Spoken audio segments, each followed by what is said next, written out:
Hello friends, मैं दिवाकर और आपका स्वागत करता हूं आपके अपने ही YouTube channel All Trick Solutions में। आज की इस वीडियो में हम एक्सरसाइज 1.3 के 2 नंबर से लेके 3 के 1, 2, 3 सभी क्वेश्चंस को सॉल्व करेंगे। तो पहला नंबर क्वेश्चन है कि बोलता है सिद्ध कीजिए कि 3 + 2√5 एक अपरिमेय संख्या। ये क्वेश्चन है एनसीईआरटी का 2 नंबर का क्वेश्चन है कि सिद्ध कीजिए कि 3 + 2√5 एक अपरिमेय संख्या है। तो इसको हम कैसे सॉल्व करेंगे? इसमें बोल रहा है 3 + 2√5 एक अपरिमेय संख्या है। तो अपरिमेय संख्या है तो हम जस्ट इसके अपोजिट मानेंगे। तो हमने मान लिया कि माना कि 3 + 2√5 एक परिमेय संख्या है। तो हमने माना कि 3 + 2√5 एक परिमेय संख्या है। तो परिमेय संख्या को हम क्या लिख सकते हैं? परिमेय संख्या को हम P/Q के रूप में लिख सकते हैं। परिमेय संख्या को हम P/Q के रूप में लिख सकते हैं। तो वही मैंने 3 + 2√5 को P/Q के रूप में लिख दिया। तो 3 + 2√5 को P/Q के रूप में लिख दिया, जहाँ P एवं Q सहअभाज्य क्या है? सहअभाज्य पूर्णांक है तथा Q ≠ 0। परिमेय संख्या का यह रूल है कि किसी भी परिमेय संख्या को हम P/Q के रूप में लिख सकते हैं, लेकिन Q ≠ 0। तो अब हम इसको सॉल्व करेंगे। तो 2√5 यहाँ पर 3 को इस पार कर दिया तो माइनस में आ गया, इधर 3 प्लस में था तो इस पार में -3 आ गया। तो 2√5 बराबर P/Q -3। फिर √5 = 2 को इधर करेंगे तो डिवाइड में होगा, इधर मल्टीप्लिकेशन में है तो इधर करेंगे तो डिवाइड में होगा। तो यहाँ 2√5 तो 2 को इधर से हटा के 1/2, तो 2 को डिवाइड करेंगे 1/2 इंटू P/Q -3। अब √5 बराबर 1/2 से इसमें मल्टीप्लाई कर देंगे तो हो गया √5 बराबर P/2Q -3/2। तो हम यहाँ अभी सिर्फ ये क्वेश्चन सॉल्व हो चुका है, हम सिर्फ लैंग्वेज लिख देंगे कि P/2Q -3/2 ये P/2Q -3/2 एक परिमेय संख्या है जो कि √5 के बराबर है। तो √5 = P/2Q -3/2 है। अगर हम x = y कहेंगे तो y बराबर x होगा और x और y तो दोनों कहेंगे तो x का वैल्यू भी y है, y का वैल्यू भी x है। इसी प्रकार √5 बराबर P/2Q -3/2 है, तो P/2Q -3/2 के इक्वल भी √5 होगा। तो हमने यहाँ सिंपली लिख दिया कि P/2Q -3/2 एक परिमेय संख्या है जो कि √5 के बराबर है। ठीक है, इससे यह विरोधाभास प्राप्त होता है कि √5 एक परिमेय संख्या है, परंतु वास्तव में √5 एक अपरिमेय संख्या है। जैसे मैंने 1 नंबर क्वेश्चन में प्रूव किया, तो √5 एक परिमेय संख्या है परंतु वास्तव में क्या है? √5 एक अपरिमेय संख्या है। तो यह त्रुटि इसलिए उत्पन्न हुई क्योंकि हमने गलत माना था कि 3 + 2√5 एक परिमेय संख्या है। हमने यहाँ पे गलत मान लिया था कि माना कि 3 + 2√5 एक परिमेय संख्या। क्यों माना था? कि प्रूव करने के लिए। तो यहाँ क्या निकला? अगर मैंने मान लिया कि 3 + 2√5 एक परिमेय संख्या है, लेकिन यहाँ क्या आ रहा है? विरोधाभास प्राप्त होता है कि √5 एक परिमेय संख्या है परंतु वास्तव में √5 एक अपरिमेय संख्या है। तो यह त्रुटि इसलिए उत्पन्न हुई क्योंकि हमने गलत माना था कि 3 + 2√5 एक परिमेय संख्या है, अतः 3 + 2√5 एक अपरिमेय संख्या। यहाँ पे क्वेश्चन हमारा प्रूव होता है, यहाँ पे हमारा क्वेश्चन सॉल्व हो जाता है। अब नेक्स्ट देखेंगे 3 नंबर क्वेश्चन को। अब नेक्स्ट हमारा 3 नंबर क्वेश्चन है। तो 3 नंबर क्वेश्चन में कहता है कि सिद्ध कीजिए कि 1/√2 एक अपरिमेय संख्या है। अब हमें इसको प्रूव करना है। इसको आप ध्यान से देखिए, जैसे मैंने 1 नंबर क्वेश्चन को सॉल्व किया था, सेम उसी तरह ये भी सॉल्व होगा। तो मैंने भी माना कि 1/√2 परिमेय संख्या, अपोजिट मान लिए। तो 1/√2 परिमेय संख्या, तो परिमेय संख्या को P/Q के रूप में लिख दिया, तो 1/√2 बराबर P/Q हो गया। तो 1/√2 को P/Q लिख दिए, जहाँ P एवं Q सहअभाज्य पूर्णांक है तथा Q ≠ 0।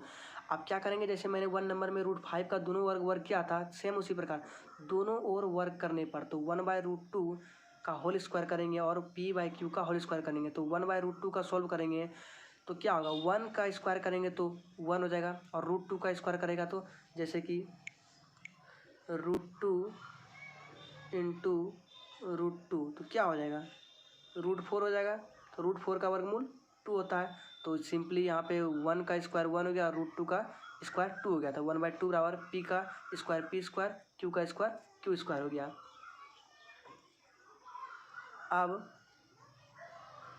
इसको मल्टीप्लिकेशन कर देंगे कोना कोनी, इसको यहाँ से और इसको यहाँ से मल्टीप्लिकेशन करेंगे तो क्या हो जाएगा, 2 को पी स्क्वायर से करेंगे तो 2p स्क्वायर हो जाएगा और क्यू स्क्वायर को 1 से करेंगे तो क्यू स्क्वायर। इसको समीकरण फर्स्ट मान लेंगे। अब यहाँ लिखेंगे क्यू स्क्वायर 2 से विभाज्य है। कैसे, तो यहाँ पे 2 है, यहाँ पे क्यू स्क्वायर है। अगर हम इसको सॉल्व करेंगे 2p स्क्वायर बराबर क्यू स्क्वायर, अगर हम इसको ऐसे लिख दिए p स्क्वायर बराबर क्यू स्क्वायर बाय 2 होगा कि नहीं, तो वही हम लिख लिए क्यू स्क्वायर 2 से डिवाइड है।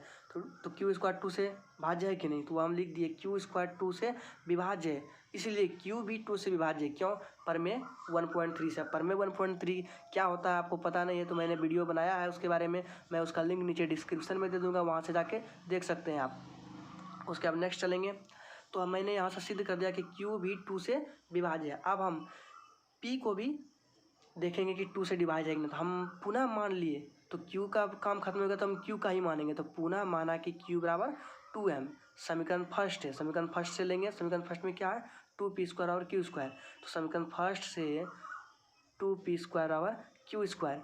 अब 2p स्क्वायर बराबर क्यू स्क्वायर के जगह पे क्या रखेंगे, क्यू के जगह पे 2m है तो क्यू के जगह पे 2m रख दिए, यहाँ पे क्यू के जगह पे 2m रख दिए और स्क्वायर है तो स्क्वायर डाल दिए। अब इसको सॉल्व करेंगे, 2p स्क्वायर का 2p स्क्वायर हो जाएगा इक्वल टू 2m स्क्वायर का हो जाएगा, होल स्क्वायर करेंगे तो 4m स्क्वायर हो जाएगा। यहाँ से 2 से 4 में कट करेंगे, यहाँ से इसमें जाएगा 2 तो 2 बचेगा, ये 2 बच जाएगा। अब यहाँ सिंपली p स्क्वायर बराबर हो जाएगा ये 2, यहाँ आ जाएगा 2m स्क्वायर। अब समीकरण सेकेंड, तो अब समीकरण सेकेंड हो गया। अब यहाँ भी हम सिंपली यही लैंग्वेज लिखेंगे जो यहाँ पे लिखा क्यू स्क्वायर 2 से विभाज्य है, इसलिए क्यू भी 2 से विभाज्य है। तो नेक्स्ट पेज में देखते हैं, तो इसमें सेम उसी प्रकार पी स्क्वायर 2 से विभाज्य है तो पी भी 2 से विभाज्य होगा। यहाँ पे देखिए लास्ट में आया है पी स्क्वायर और 2m स्क्वायर। अगर इसको हम सॉल्व करेंगे तो वही होगा ना, देखिए पी स्क्वायर बराबर 2m स्क्वायर। अगर हम m स्क्वायर बराबर लिखेंगे तो क्या होगा, p स्क्वायर बाय 2 होगा या नहीं, तो 2p स्क्वायर से विभाज्य है इसलिए p 2 से भी विभाज्य होगा। वही मैंने यहाँ पर लिखा कि p स्क्वायर 2 से विभाज्य है इसलिए p भी 2 से, p स्क्वायर 2 से विभाज्य है इसलिए p भी 2 से विभाज्य होगा परमेय 1.3 से। तो ये परमेय 1.3 आपको आना चाहिए कि परमेय 1.3 क्या होता है। तो अब समीकरण फर्स्ट एवं सेकंड से यह प्राप्त हुआ कि P एवं Q के बीच एक के अतिरिक्त कम से कम 2 उभयनिष्ठ गुणनखंड संख्या है। तो Q में हमने देखा कि यहाँ पर भी Q में भी 2 से विभाज्य है और P में भी देखिए यहाँ पे P में भी 2 से विभाज्य होगा। तो समीकरण फर्स्ट एवं सेकंड से यह प्राप्त हुआ कि P एवं Q के बीच एक के अतिरिक्त कम से कम 2 उभयनिष्ठ गुणनखंड है। यह विरोधाभास हमारे त्रुटिपूर्ण कल्पना के कारण हुआ। कौन सी त्रुटिपूर्ण, क्योंकि यहाँ पे 2 आ गया। अगर √2 आता तो मेरा प्रूव होता कि √2 1/√2 एक परिमेय संख्या, लेकिन यहाँ क्या हुआ, यह विरोधाभास हमारे त्रुटिपूर्ण कल्पना के कारण हुआ है क्योंकि यहाँ 2 आ गया। अतः यह निष्कर्ष निकलता है कि 1/√2 एक अपरिमेय संख्या। यहाँ से हमारा क्वेश्चन सॉल्व होता है। तो हम चलते हैं नेक्स्ट क्वेश्चन की तरफ।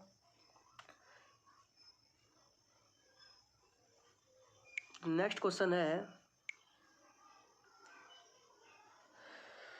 क्वेश्चन है कि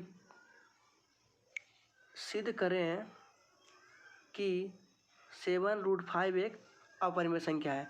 तो जैसे हमने 2 नंबर को प्रूव किया, सिंपली इसको भी वैसे ही प्रूव करेंगे। ये बहुत ही इजी है, सिर्फ आप लैंग्वेज का इसमें कमाल है। सिर्फ देखिए मैंने क्या किया, माना कि 7√5 एक परिमेय संख्या है, अपोजिट मान लिया। तो 7√5 परिमेय संख्या पे क्या है, परिमेय संख्या होता है तो कैसे होता है कि किसी भी परिमेय संख्या को हम p/q के रूप में लिख सकते हैं और q does not equal to 0 होता है।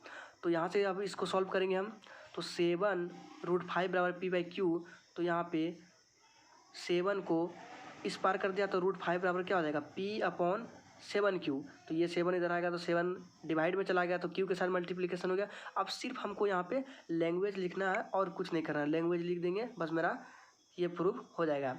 तो क्या लिखा, p/7q एक परिमेय संख्या है। क्यों है, क्योंकि इसमें p/q लगा हुआ है। तो आप हम जानते हैं कि किसी भी परिमेय संख्या को p/q के रूप में लिख सकते हैं। तो p/7q, इसमें p/q लगा हुआ है तो इसीलिए p/7q एक परिमेय संख्या है जो कि √5 के बराबर है। इससे यह विरोधाभास प्राप्त हुआ कि √5 एक परिमेय संख्या है।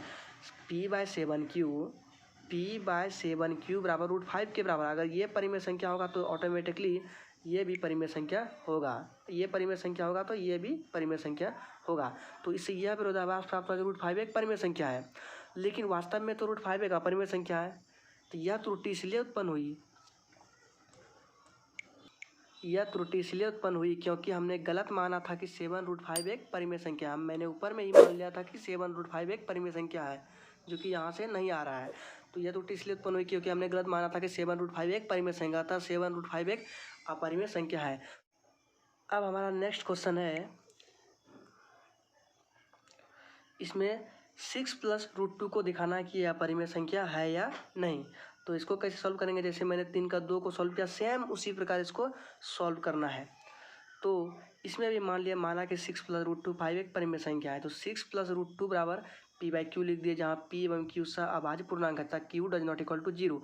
अब इसको सॉल्व करेंगे, पूरे को इसको सॉल्व करेंगे तो √2 को √2 की जगह पर रख दिया और 6 को मैंने इस पार कर दिया, तो हो गया √2 = p/q - 6। अब सिर्फ वही लैंग्वेज लिख देना जो पहले लिखा कि p/q - 6 एक परिमेय संख्या है जो कि √2 के बराबर है, ये बराबर ये है।